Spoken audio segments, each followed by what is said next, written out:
A triumphant return from a bloody border war, the heavy thud of iron-shod boots on marble, and a single soul-crushing shock. King Albert flings open the doors to his royal bedchamber to find a stranger wearing his wife's crown. A withered, ugly girl whose presence feels like a mockery of his glory. The heavy thud of iron-shod boots on marble echoed like a death knell through the silent corridor of the Silver City's palace. Albert, the Alpha King, moved with the jagged grace of a predator returning from a successful hunt, his gold crown catching the flickering candlelight of the hallway. He flung open the doors to the royal bedchamber, his heart hammering against his ribs in anticipation of seeing his jewel of the north. But the woman standing before the silk-draped bed was not the radiant beauty he had left behind. Rachel turned, and Albert froze. The woman in his wife's wedding veil possessed sallow, parchment-like skin and eyes that had lost their luster, looking as though the very life had been siphoned from her marrow. This was the withered veil curse, a cruel, lineage-stripping enchantment designed to turn a queen into a ghost. "Who is this?" Albert roared, his voice trembling with a mixture of revulsion and confusion. Rachel did not cower. She simply looked at him, her dignity the only thing the curse couldn't wither. As she explained the betrayal of a jealous rival, Albert felt a crushing weight of pride. His counsel already stood at the door, their eyes sharp with judgment, whispering of annulment and the shame of a deformed bloodline. Yet as Rachel spoke, as the scent of crushed lilies and ozone, the unmistakable mark of his true mate, hit him with the force of a physical blow. The following days were a descent into the council's poison. Chancellor Thorne paced the throne room, presenting portraits of beautiful replacement brides while Rachel was stripped of her title and forced into the shadows as a mere Palace Omega. But Albert could not let go. Driven by a need he didn't yet understand, he initiated a trial of senses. In the dead of night, he blindfolded himself within her quarters, forcing his arrogant eyes to close so his heart could listen. In the darkness, he discovered a Rachel he had never known, a woman with a strategic mind sharper than his finest generals and a spirit that refused to break. The path to breaking the curse led them through treacherous palace gardens where assassins, sent by the curse weaver, lurked in the hedges.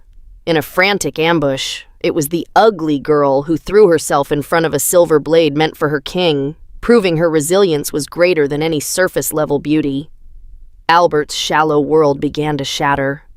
He realized that Rachel hadn't changed. He had simply been blind. At the lunar masquerade, Albert took the ultimate risk. Before the gathered alphas and the high priestess, he did not present a veiled secret, but his cursed bride. He knelt before her, kissing her scarred hand, in a public declaration of Alpha's acceptance. It was this act of soul-deep loyalty, rather than any potion, that shattered the enchantment. As Rachel's beauty flooded back under the moonlight, Albert stood not just as a conqueror of territories, but as a king who had finally learned that the most powerful bond is the one the eyes cannot see. The heavy silence that followed Rachel's explanation was more suffocating than the smoke of the battlefields Albert had recently departed. He stood amidst the opulence of the royal bedchamber, his fur-lined cloak still smelling of winter and blood, staring at a woman who looked like a hollowed-out version of his dreams. Every instinct trained into him by the Silver City, a culture that equated a king's virility with the beauty of his queen, screamed at him to recoil. Yet, as Rachel stood trembling beneath her veil, she didn't beg for his pity. She offered him the truth of her betrayal, her voice steady even as her appearance crumbled. The following morning, the palace shifted from a sanctuary into a gilded cage of whispers. Chancellor Thorne and the council moved with predatory efficiency, their footsteps muffled by thick carpets as they cornered Albert in the solar. They spoke of genetic purity and the political necessity of a fertile, radiant bloodline, their words acting as a slow-acting poison designed to erode Albert's loyalty. Under the guise of protecting the throne, they issued a decree. Rachel was to be stripped of her rank and relegated to the status of a Palace Omega, a servant in the very halls she was meant to rule. Albert watched from the high balcony as his bride was led to the servants' quarters, her silk gown replaced by coarse wool. His pride took the blow like a physical strike, but a deeper, more primal ache stirred within him. He realized that while his eyes were offended, his wolf was restless, pacing his soul in a frantic search for the mate who smelled of lilies and ozone, regardless of the face she wore. He began to see the council's mercy for what it was: a strategic attempt to isolate him and weaken his spirit by taking away the only person he truly trusted. Driven by a sudden, desperate defiance, Albert sought her out in the shadows of the lower kitchen. He found her scrubbing floors, her ugly hands raw from the lie, yet her eyes still held the spark of the woman who had captivated him before the war. It was in this moment of shared degradation that the first crack appeared in Albert's shallow armor. He realized that the council wasn't just afraid of an ugly queen.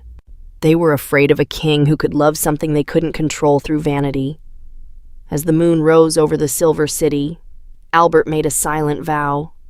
He would play their game of perfection by day, but in the darkness, he would begin a trial of his own to reclaim the soul of the bride they had tried to bury. The darkness of the palace's forgotten archives was thick enough to swallow even an alpha's sight, and that was exactly what Albert required. He had realized that as long as he could see the gray, withered skin and the hollowed cheeks of his bride, his pride would remain a barrier between them. To find the woman he had married, he had to become blind.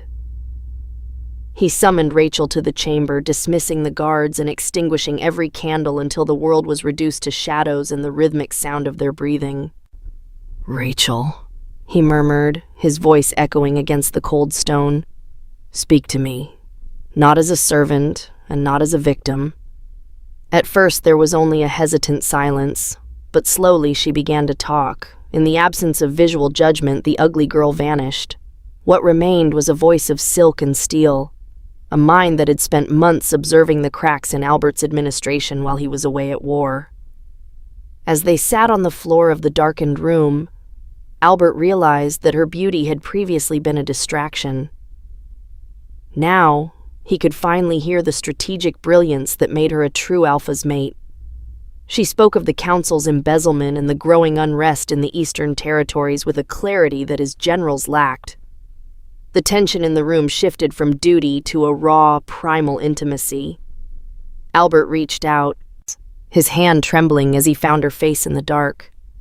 His fingers traced the rough texture of her skin, but beneath the surface, he felt the familiar heat of her pulse, a frantic drumming that matched his own. The scent of lilies and ozone became a tidal wave, drowning out the stench of the palace's judgment. For the first time since his return, his wolf stilled, recognizing its anchor. "I spent a year fighting for land I didn't need," Albert whispered, his forehead coming to rest against hers in the blackness, "while the only territory that mattered was being stolen from under my nose. But the peace of the dark was a fragile thing. A faint scratching at the heavy oak doors signaled that the council's spies were never far away. They were becoming suspicious of the king's frequent disappearances into the lower levels of the palace." Rachel pulled away, her voice returning to a cautious whisper, reminding him that the world outside still demanded a perfect king with a perfect bride.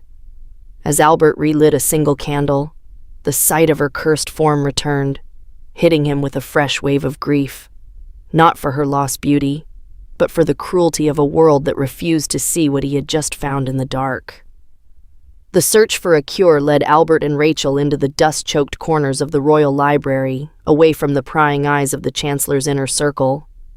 While Albert had once valued his library for its scrolls of conquest, Rachel navigated the shelves with a desperate intelligence, looking for the witch's map of lineage-stripping hexes. As they worked, the power dynamic shifted. Albert, usually the commander, found himself following the lead of the woman the court had dismissed as a broken omega. The breakthrough came not in a grand tome, but in a small, unadorned journal hidden behind the annals of the Silver City's founding. The handwriting was familiar, elegant, sharp, and laced with a bitterness that reached across the years. It belonged to Lady Elena, a high-ranking alpha noble and Albert's former flame, whom he had passed over for Rachel. The journal detailed the withered veil curse in chilling detail, revealing that it was fueled by the victim's own isolation and the mate's rejection. It wasn't a curse of the flesh, but a curse of the spirit, one that grew stronger every time Albert looked at Rachel with disgust. "She knew my pride would be the catalyst," Albert whispered, the realization cutting deeper than any battlefield wound. So the journal revealed that Elena hadn't acted alone. She had been aided by members of the council who feared Rachel's influence over the king. The curse was designed to reveal the king's true heart, betting on the fact that Albert would be too shallow to see past the withered exterior. By casting Rachel aside, Albert would have unwittingly completed the ritual, making her ugliness permanent and her soul fade into nothingness. The discovery turned their sorrow into a cold, focused fury. They weren't just fighting a spell. They were fighting a political assassination masquerading as magic. Rachel looked up from the map, her dull eyes reflecting the dim lantern light with a newfound fire. She pointed to a ritual site in the palace gardens, a place where the mask of the curse was most vulnerable. "They expect you to choose your crown over me at the lunar masquerade," she said, her voice raspy but firm. Albert took her hand, no longer noticing the rough skin. He realized that the council had underestimated him, but more importantly, they had underestimated her. They now had a map to the cure, but they would have to survive the palace's deadly corridors to use it. The moon was a siver of bone against the velvet sky as Albert led Rachel toward the ritual site hidden within the palace's sprawling labyrinth of hedges.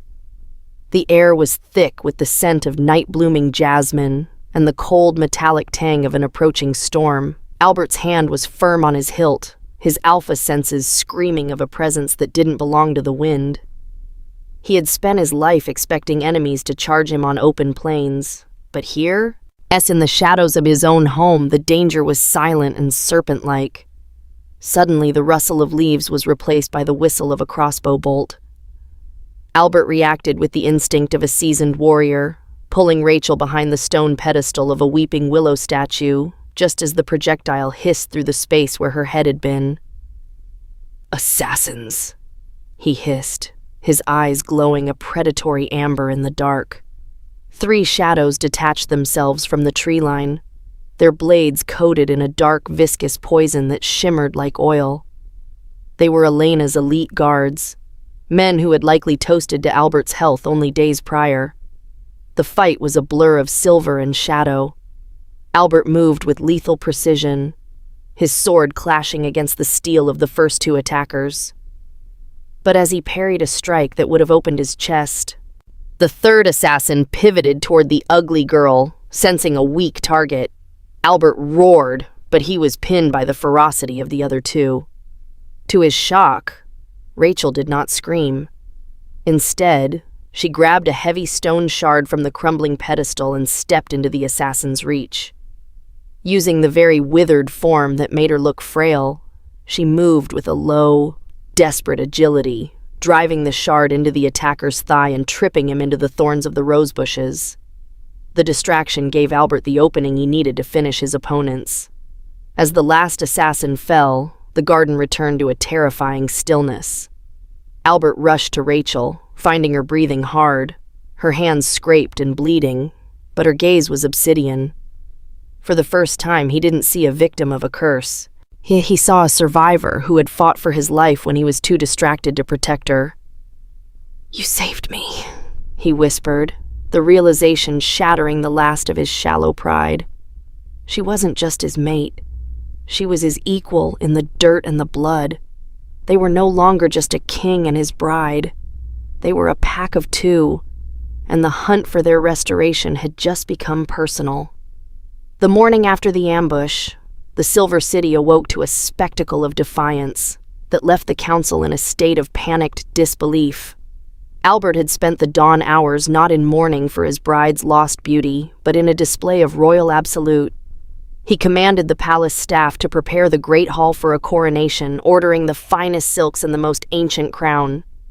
Not for a replacement bride, but for the girl who had saved his life in the garden. He watched from the throne as Chancellor Thorne turned a sickly shade of gray, the man's lips trembling as he attempted to cite the laws of the Alpha lineage that required a pure and perfect consort. "My bride is Rachel," Albert's voice boomed, cutting through the Chancellor's protest like a broadsword. "And her perfection is not a matter for your eyes to judge." He stood, his presence filling the vaulted chamber with a crushing weight of dominance that forced even the most rebellious councilmen to avert their gaze. He was no longer the king who ruled for the sake of portraits and public adulation. He had become a king who ruled for the spirit of his mate. Despite the whispers that he had gone mad or was under a spell himself, Albert personally escorted Rachel through the main thoroughfare of the palace, as ignoring the gasps of the courtiers who recoiled from her withered appearance. Rachel walked with her head held high, the coarse wool of her servant's garb replaced by the heavy gold-embroidered velvet of a queen. She could feel the withered veil pulling at her, a cold weight that whispered of her own unworthiness. Yet Albert's hand never left hers. His touch was a tether to reality, a silent promise that he saw the fire beneath the ash. He was forcing the kingdom to look at her, to truly see her, thereby weakening the curse's reliance on her isolation. The more the council demanded she be hidden, the more Albert thrust her into the light of the public eye. As the preparations for the lunar masquerade reached a fever pitch, Albert issued one final daring decree. The coronation would proceed at the height of the festival, under the full moon. It was a withered vow, a commitment made in the face of a curse that should have broken them. He knew he was baiting a trap, inviting Elena and the council to make their final move. But as he looked at Rachel, who was studying the palace ledgers with a sharp, regal focus despite her scarred face, he knew he was no longer fighting to restore a beautiful ornament. He was fighting for his queen, and for the first time in his reign, the crown felt like it finally fit. The great hall was a sea of porcelain masks and shimmering silk, a kaleidoscope of artificial perfection that felt like a mockery of the truth Albert had found in the shadows. This was the lunar masquerade, the night the council had planned to celebrate his liberation from a tainted bride. Instead, they watched in a tense, buzzing silence as the Alpha King descended the grand staircase. He did not wear a mask. His face was bare, hard set with a resolve that felt more lethal than his blade, and his hand was locked firmly with the woman the kingdom had learned to loathe. Rachel walked beside him, her withered skin stark against the brilliance of her diamond-encrusted gown. The withered veil seemed to pulse under the rhythmic beat of the ballroom's drums, the grayness of her flesh deepening as the collective judgment of the nobility pressed in on her. Albert could feel her hand trembling, the cold whisper of the curse telling her to run, to hide, to vanish so that he might be perfect again. But every time she faltered, his grip tightened, his thumb tracing a steadying circle over her knuckles. He led her directly to the center of the floor, under the massive crystal chandelier that hung like a frozen sun. The music died a sudden, jagged death as the high priestess stepped forward, her silver robes flowing like mercury. "Alpha King," she intoned, her voice echoing into the high rafters. "You stand before the moon to pledge a lineage. Will you claim this woman as your queen, or will you acknowledge the blight upon your house and seek a bond that is whole?" A collective breath was held. Behind the priestess, Albert saw Chancellor Thorne's eyes gleaming with anticipation, and Lady Elena watching from the shadows with a triumphant, cruel smile. They expected the weight of the crown to finally crush his heart. Albert did not look at the priestess. He did not look at the council. He turned to Rachel, his amber eyes blazing with an intensity that seemed to illuminate the very air between them. In an act that shattered every protocol of the Silver City, the Alpha King dropped to one knee. He reached up, unpinning the heavy wedding veil that Rachel still wore, exposing her scarred, sallow face to the full, unforgiving light of the moon. "I do not claim a face," he declared, his voice a thunderclap that shook the hall. I claim the soul that saved my life. I claim the mind that outsmarted my enemies. I claim my true mate, exactly as she stands." The shockwave of his acceptance was visible. As he pressed a kiss to her rough hand, a low hum began to vibrate through the marble floor. The curse, built on the foundation of the mate's rejection, began to claw at the air, its dark energy visible like black smoke rising from Rachel's skin. Albert stood and pulled her against his chest, shielding her from the gasping crowd. He had made his choice in the most public forum imaginable, weaponizing his own pride to protect the woman the world had called ugly. The masquerade was over. The king had finally unmasked the truth. The black smoke of the withered veil coiled around Rachel and Albert like a dying serpent, hissing as the pure power of the Alpha's acceptance seared through the enchantment. The great hall remained frozen, the nobility watching in terrified awe as the shadows clinging to Rachel's skin began to fracture. It was not a gentle transition. It was a violent expulsion of malice. The curse, woven from Lady Elena's bitterness and the council's shallow greed, could not survive the weight of a king who had publicly chosen ugliness over his own reputation. Rachel gasped as a searing heat radiated from her chest, the point where Albert's heart pressed against hers. The gray, parchment-like texture of her skin began to flake away like ash in a gale, revealing the luminous porcelain glow that had been hidden beneath. Her dull eyes ignited with a sudden, piercing blue, and the hollows of her cheeks filled with the bloom of health. Yet even as her legendary beauty flooded back, she did not look at the stunned courtiers or the shimmering mirrors of the hall. Her gaze never left Albert's face.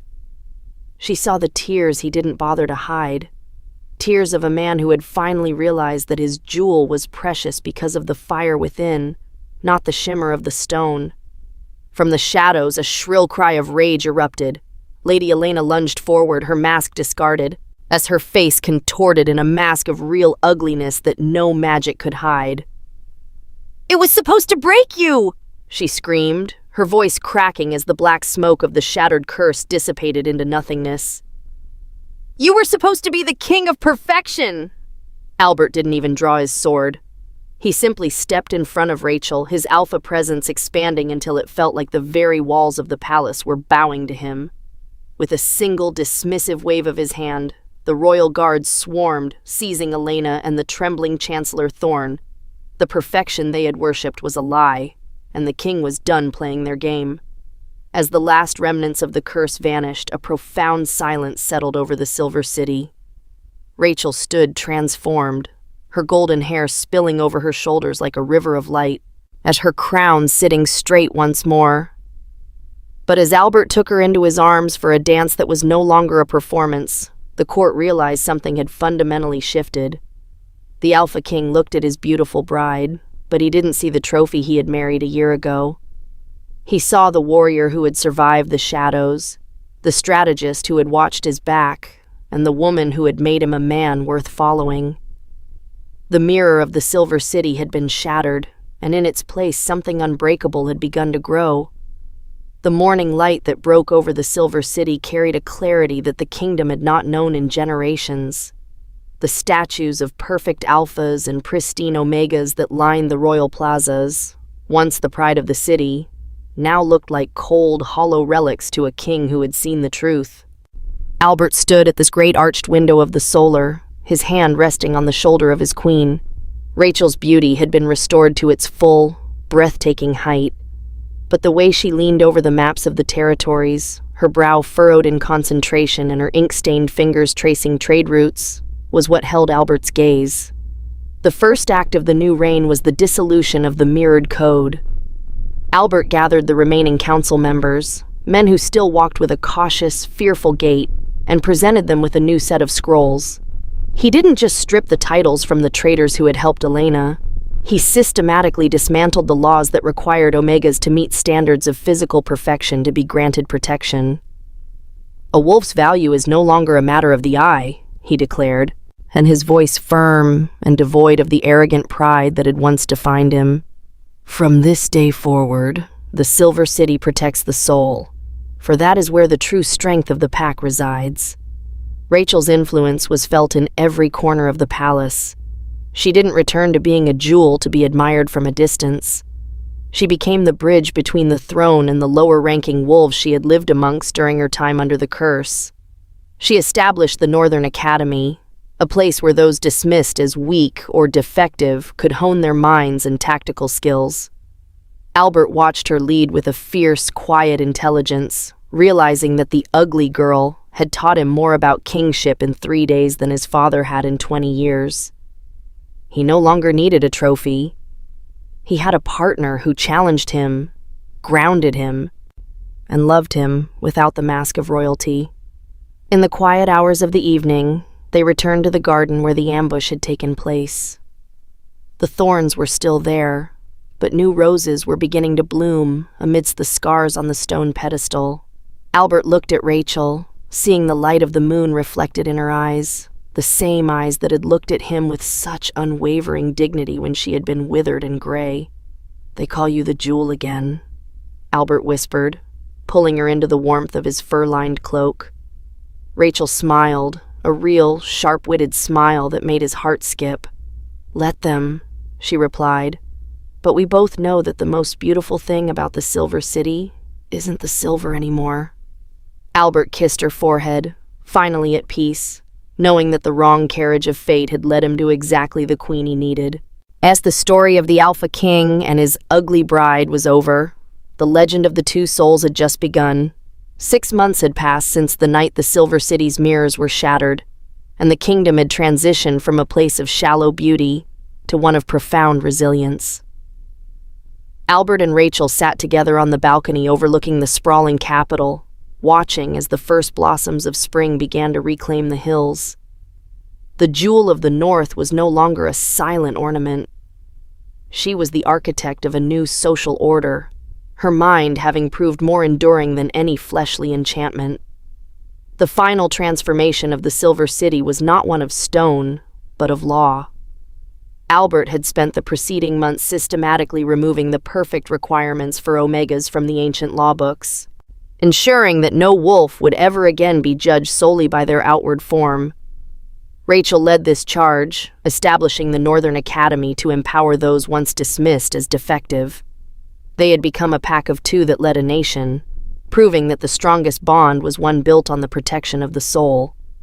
As the sun dipped below the horizon, Albert turned to his queen, seeing the same fire in her eyes that had burned even when she was hidden beneath the withered veil. He realized that the curse had not been a tragedy, but a purification. It had stripped away his pride and her invisibility, leaving behind a love that was reckless, honest, and unbreakable. "We were both lost in our own ways," Albert whispered, pulling her into the warmth of his cloak. "And somehow through a curse meant to destroy us. We found exactly who we were meant to be." The story that had begun with a shocking return to an unrecognizable bride ended with a choice that redefined a world. The Alpha King and the girl who had once been nowhere stood together at last, forever changed by the realization that the most beautiful truths are those the eyes cannot see.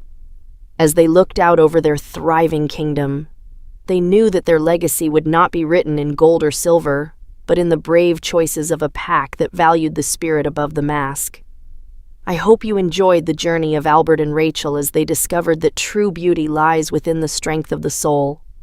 If you want to see more thrilling stories about Alpha Kings, fated mates, and breaking ancient curses, make sure to like this story if you enjoyed the transformation. Comment below with which chapter was your favorite or what you think happens to Lady Elena in the Northern Wastes. Subscribe to stay updated on the next epic saga.